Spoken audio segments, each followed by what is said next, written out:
The Grand Seiko Self-Dater was originally released in 1964 and marked the first iteration in the evolutionary development of the Grand Seiko model line, whose originator was the 3180 three-hander that was released in 1960.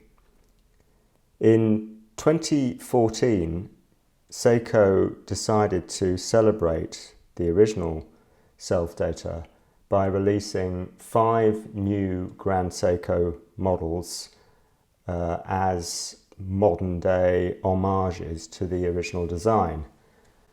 3 of these models were spring drive, and while they took heavy inspiration from the original watch, they weren't really intended to be a facsimile of the original model, but rather to draw inspiration from it.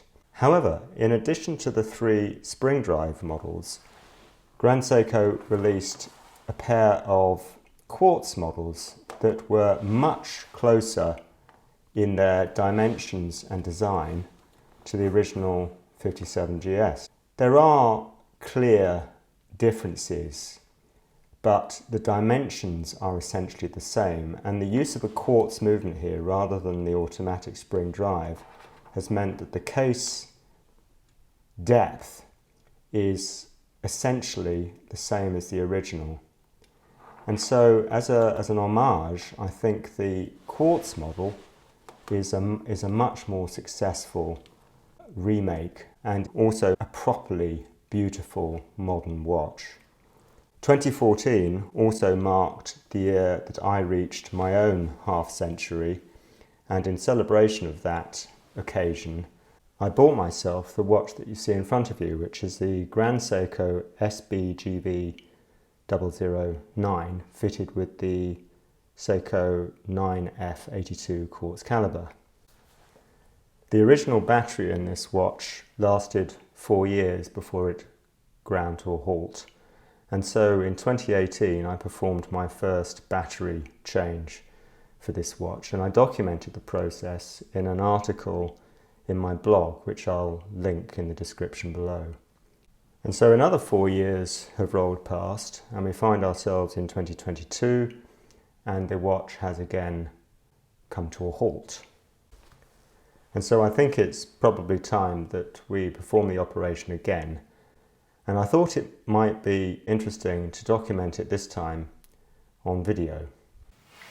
So the first step is to remove the case back, and I will take the precaution here of protecting it with some plastic sheeting, and I'm anticipating that I'll be able to do this without having to resort to any kind of heavy-duty case back wrench.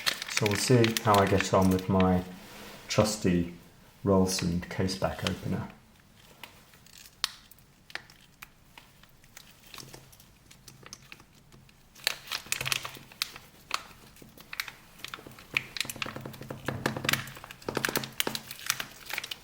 Okay, that did take quite a bit of effort. Okay, I think that's probably loose enough that we can now complete the operation by hand.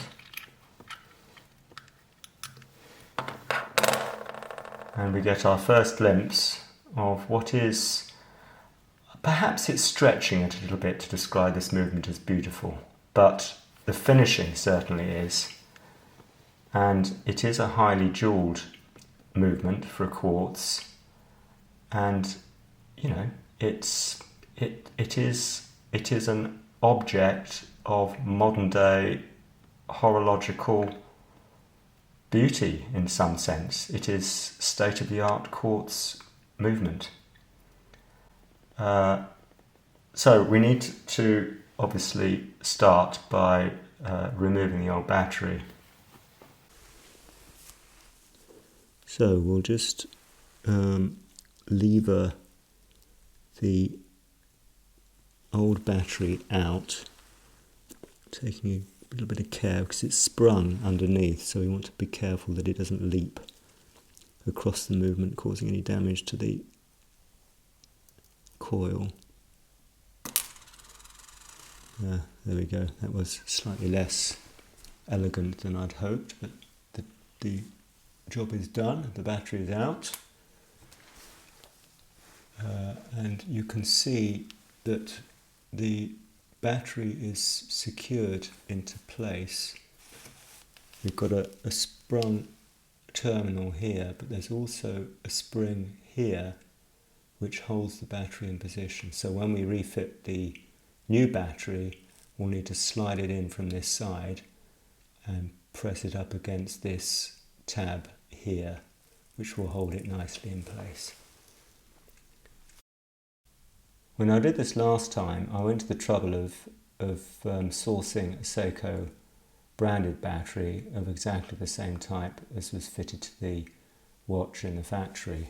But this time I'm not going to worry too much, and instead I've bought a set of, these are Seiko batteries, they're just not branded Seiko instruments. So we'll use one of these. I'm sure it's exactly the same battery.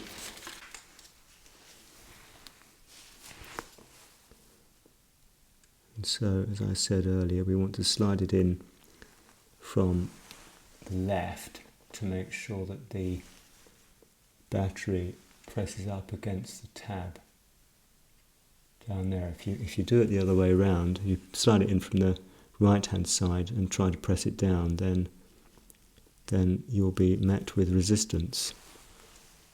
So let's just press that in. That should result in the watch now running, which it is.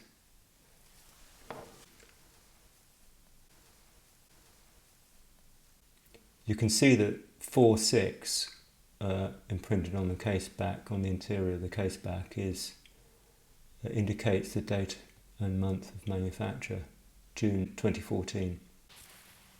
The gasket is in perfect condition, and so I'm happy to reuse it, but I will just re-grease it.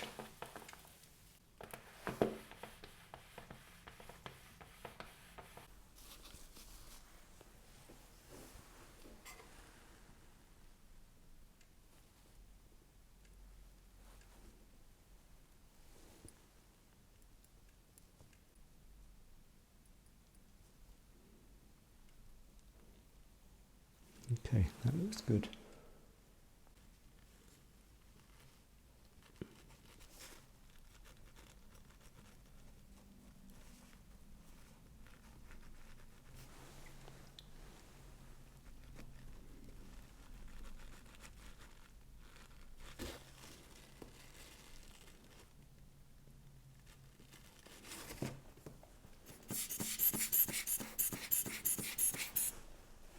Okay. And so back on with the case back.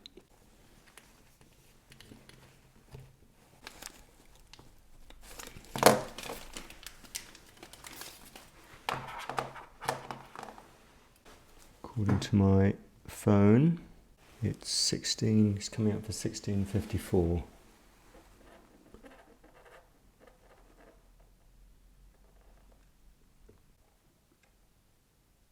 Inevitably I'm going to make a hash of this.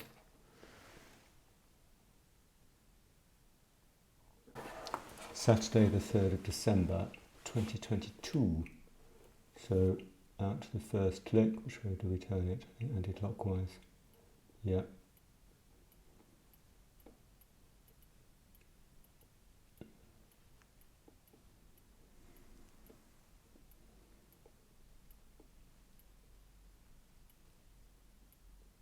There we go. All set. I think I might wear it. Oh, I've forgotten how beautiful this watch is. What a special thing it is. If you've enjoyed this video, then feel free to do the usual. And I'll see you again another time for who knows what.